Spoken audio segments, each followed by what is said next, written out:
അപ്പോൾ നമ്മൾ നോക്കാൻ പോകുന്നത് എന്താണെന്ന് വെച്ചാൽ നമ്മളെല്ലാവരും കളിച്ചൊരു ഗെയിമായിരിക്കും ക്യാൻഡി ക്രഷ് എന്ന് പറയുന്നത്. സോ ഒരു ഗെയിമിനെ കുറിച്ചാണ് നമ്മൾ നോക്കാൻ പോകുന്നത്. അതായത് അതിൻ്റെ ഗെയിമിൻ്റെ കുറച്ച് കാര്യങ്ങളൊക്കെയാണ് ഞാൻ ഈ ഒരു വീഡിയോയിൽ നിങ്ങൾക്ക് പറഞ്ഞുതരാൻ പോകുന്നത്. നമ്മളിപ്പോൾ ടോട്ടൽ ഗെയിംസിൻ്റെ ലിസ്റ്റ് എടുത്ത് നോക്കിയാൽ, അതായത് ഏറ്റവും കൂടുതൽ ഡൗൺലോഡ്സ് കാര്യങ്ങളൊക്കെ വന്ന ഗെയിംസിൻ്റെ ലിസ്റ്റ് എടുത്ത് നോക്കിയാൽ ക്യാൻഡി ക്രഷ് പറഞ്ഞൊരു ഗെയിം എന്തായാലും അതിലുണ്ടാവും. അതായത് ഗെയിമിംഗ് ഇൻഡസ്ട്രിയിൽ തന്നെ ഏറ്റവും കൂടുതൽ സക്സസ്ഫുൾ ആയ ഒരു ഗെയിം എന്നും കൂടെ നമുക്ക് ഈ ഒരു ക്യാൻഡി ക്രഷ് എന്ന് പറഞ്ഞ ഗെയിമിനെ നമുക്ക് പറയാൻ പറ്റും. സോ ഇതിൻ്റെ കുറച്ച് ഡീറ്റെയിൽസും കാര്യങ്ങളൊക്കെയാണ് നിങ്ങൾക്ക് ഇപ്പോൾ പറഞ്ഞുതരാം. അപ്പോൾ ഗൈസ്, നമ്മുടെ ഈ ഒരു ഗെയിം എന്ന് പറയുന്നത് 2014 93 മില്യൺ ആൾക്കാരാണ് ഈ ഒരു ഗെയിം കളിച്ചുകൊണ്ടിരുന്നത്. ഇപ്പം നമ്മുടെ വർഷം എന്ന് പറഞ്ഞാൽ 2024 സോ നിങ്ങൾക്ക് ഊഹിക്കാൻ പറ്റും എത്രമാത്രം വളർന്നിട്ടുണ്ടാവും ഒരു ഗെയിം എന്നുള്ളത്. അതായത് 2014 ആ ഒരു കാലഘട്ടത്തിൽ വരെ 93 മില്യൺ യൂസേഴ്സ് ക്യാൻഡി ക്രഷ് പറഞ്ഞ ഒരു ഗെയിമിന് ഉണ്ടായിട്ടുണ്ട്. ഇപ്പം നോക്കുകയാണെങ്കിൽ ഏകദേശം 300 മില്യൺ അടുത്ത് ഡൗൺലോഡ്സ് അതേപോലെ യൂസേഴ്സും കാര്യങ്ങളൊക്കെ ക്യാൻഡി ക്രഷിന് ഉണ്ട് എന്ന് നമുക്ക് പറയാൻ പറ്റും. അപ്പോൾ ഈ ഒരു 300 മില്യണിൽ ഏറ്റവും കൂടുതൽ ആൾക്കാർ യുണൈറ്റഡ് സ്റ്റേറ്റ്സ്, അതായത് അമേരിക്കയിൽ നിന്നാണ് ഏറ്റവും കൂടുതൽ യൂസേഴ്സ് അവർക്കുള്ളതെന്നാണ് നമ്മുടെ റിപ്പോർട്ട്സും കാര്യങ്ങളൊക്കെ നോക്കുമ്പോൾ നമുക്ക് അറിയാൻ പറ്റുന്നത്.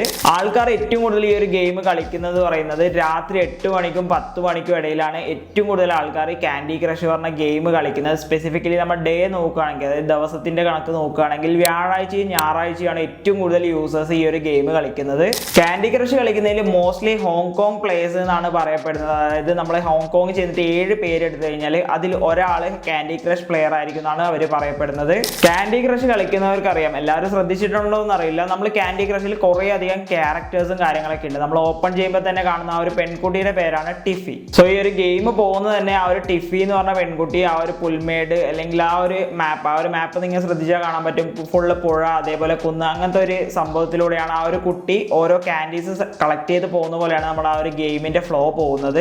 അടുത്തത് പറയുകയാണെങ്കിൽ നമുക്ക് ക്യാൻഡി ക്രഷ് പറഞ്ഞ ഗെയിമിൽ കുറേ അധികം സൗണ്ട്സും കാര്യങ്ങളൊക്കെ നിങ്ങൾ കേൾക്കുന്നുണ്ടാവും. നിങ്ങൾ കുറേ അധികം പോയിന്റ് സ്കോർ ചെയ്യുമ്പോൾ അതുപോലെ കുറേ അധികം വോയിസസും കാര്യങ്ങളും നിങ്ങൾ കേൾക്കുന്നുണ്ടാവും. സോ ഈ ഒരു വോയിസ് ഓട്ടോമാറ്റിക് ജനറേറ്റഡ് അല്ല, അതായത് AI ജനറേറ്റഡ് ഓഡിയോ അല്ല നിങ്ങൾ കേട്ടുകൊണ്ടിരിക്കുന്നത്, അതൊരു ആളുടെ ഓഡിയോ ആണ്. ആ ഒരു ഗെയിം ഡിസൈൻ ചെയ്യുന്ന ടൈമിൽ കുറേ അധികം വോയിസസ് അവർ ഇതിനുവേണ്ടി ഷോർട്ട് ലിസ്റ്റ് ചെയ്തിട്ടുണ്ടായിരുന്നു. സോ ആ ഒരു ഷോർട്ട് ലിസ്റ്റ് ചെയ്ത വോയിസസിൽ ഒരു വോയിസ് ആണ് ഈ ഒരു വോയിസ് എന്ന് പറയുന്നത്. ആദ്യം വന്ന വേർഷനിൽ കുറച്ച് ഫ്രഞ്ച് ആക്സെന്റ് ആയിട്ടുള്ള ഒരു വോയിസ് ആണ് അവർ യൂസ് ചെയ്തുകൊണ്ടിരുന്നത്. സോ കുറേ അധികം യൂസേഴ്സ് അതിന് ഫീഡ്ബാക്ക്, അതായത് ആ ഒരു വോയിസ് കുറേ ആൾക്കൊന്നും ഇഷ്ടപ്പെട്ടില്ല. സോ അവർ അതിന്റെ ഫീഡ്ബാക്കും കാര്യങ്ങളൊക്കെ നോക്കിയിട്ട് ആ ഒരു ഫ്രഞ്ച് ആക്സെന്റ് ഉള്ള ആ ഒരു വോയിസ് വന്നിട്ട് കുറച്ച് മോഡുലേറ്റ് ചെയ്ത് കുറച്ചും കൂടെ ഡീപ്പായിട്ട് എല്ലാവർക്കും കൺവീനിയൻ്റ് ആവുന്ന രീതിക്ക് നല്ല രീതിക്ക് ഡെവലപ്പ് ചെയ്തതാണ് ഇപ്പോൾ നമുക്ക് കേട്ടുകൊണ്ടിരിക്കുന്ന ആ ഒരു വോയിസും കാര്യങ്ങളൊക്കെ എന്ന് പറയുന്നത്.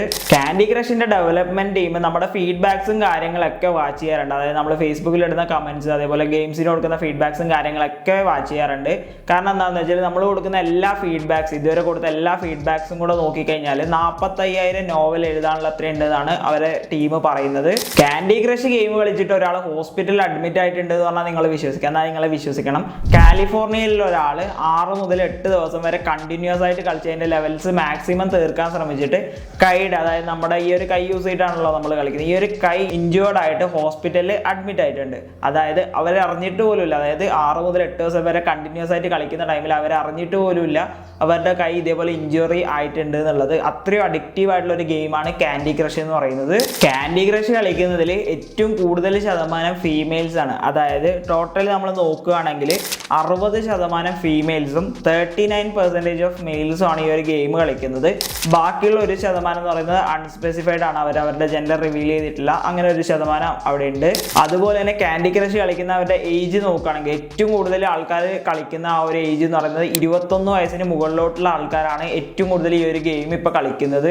അടുത്തൊരു ഇൻട്രസ്റ്റിംഗ് ഫാക്ട് എന്താണെന്ന് വെച്ച് കഴിഞ്ഞാൽ ക്യാൻഡി ക്രഷ് കളിക്കുന്ന എല്ലാവരുടെയും ടൈം, അതായത് നമ്മളിപ്പോൾ ഓരോരുത്തരും കളിക്കുന്ന ടൈം കാൽക്കുലേറ്റ് ചെയ്ത് കഴിഞ്ഞാൽ ഒരു വർഷം, അതായത് ഒരു വർഷത്തിനുള്ള എല്ലാവരും കളിച്ച ടൈം കാൽക്കുലേറ്റ് ചെയ്ത് കഴിഞ്ഞാൽ അത് ഏകദേശം 500,000 ഇയേഴ്സ്, അത്രയും ടൈം നമ്മൾ അതിൽ സ്പെൻഡ് ചെയ്തിട്ടുണ്ട്. മൊത്തം ആൾക്കാരും കൂടെ നോക്കിക്കഴിഞ്ഞാൽ 500,000 ഇയേഴ്സ് അതിൽ സ്പെൻഡ് ചെയ്തിട്ടുണ്ടെന്നാണ് പറയുന്നത്. ക്യാൻഡി ക്രഷിൽ ചില ലെവൽസൊക്കെ നിങ്ങൾ വളരെ ഈസി ആയിട്ട് സ്കോർ ചെയ്യുന്നത് നിങ്ങൾ ശ്രദ്ധിച്ചിട്ടുണ്ടാവും. അതായത് ചില ലെവൽസിലൊക്കെ നല്ല രീതിക്കുള്ള ബഗ്ഗും കാര്യങ്ങളുണ്ട്. എക്സാമ്പിൾ പറയാനാണെങ്കിൽ ലെവൽ 252 നിങ്ങൾ ശ്രദ്ധിച്ചിട്ടുണ്ടോ എന്ന് അറിയില്ല.